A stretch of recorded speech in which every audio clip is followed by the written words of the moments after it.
بسم اللہ الرحمن الرحیم۔ حضرت حذیفہ رضی اللہ تعالی عنہ سے روایت ہے، نبی کریم صلی اللہ علیہ وسلم نے ارشاد فرمایا، ان اخوف ما اتخوف علیکم ان تؤثروا ما ترون علی ما تعلمون وان تضلوا وانتم لا تشعرون۔ مصنف ابن ابی شیبہ کی روایت ہے۔ حضور ارشاد فرماتے ہیں کہ مجھے اپنی امت پر اس کا بہت خوف ہے کہ تم لوگ جس چیز کو دیکھو گے آنکھوں سے اس کو ترجیح دو گے اس پر جس کو تم جانتے ہو، یعنی جس کا تمہیں دین سے کی بدولت علم ہے۔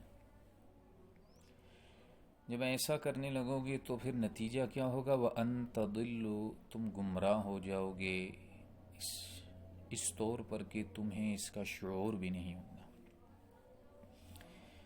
یہ حدیث بڑے واضح الفاظ میں اس دور کی عکاسی کر رہی ہے کہ میڈیا کے ذریعے سے جس چیز کو ہم دیکھتے ہیں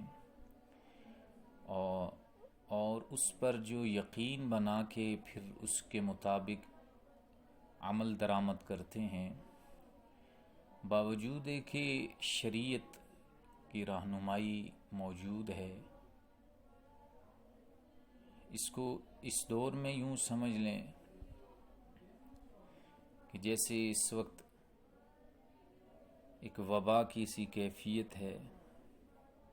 اب اس وبا کا ایک وہ علاج ہے اور وہ نقصانات ہیں جس کو میڈیا بیان کر رہا ہے، اس پر ہمارا کتنا یقین ہے، اور اس وبا کا وہ علاج اور وہ نقصانات جو شریعت نے بتائے ہیں اس پر کتنا یقین ہے۔ ہر آدمی اپنی زندگی میں اس کا محاسبہ کر سکتا ہے۔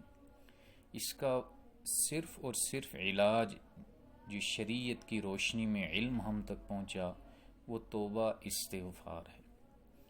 قطعاً اس کا علاج یہ نہیں ہے کہ انسان گھر میں بیٹھ جائے اور ملنا جلنا چھوڑ دے یا احتیاطی تدابیر سے یہ چیز دنیا سے ختم ہو جائے گی۔ جس نے پیدا کیا ہے وہی ختم کرے گا۔ تو اس لیے ہمیں اس کو سمجھنا چاہیے کہ شریعت کی روشنی میں جو ہمارے لیے رہنمائی ہے وہی ہماری نجات اور ہدایت کا ذریعہ ہے۔ اس سے ہٹ کے آنکھوں سے جس چیز کو دیکھ کے اس پر فیصلہ کریں گے، اگر وہ شریعت سے ٹکراتی ہے تو وہ ہماری گمراہی کا ذریعہ ہے۔ اللہ تعالی ہمیں اس کی سمجھ عطا فرمائے۔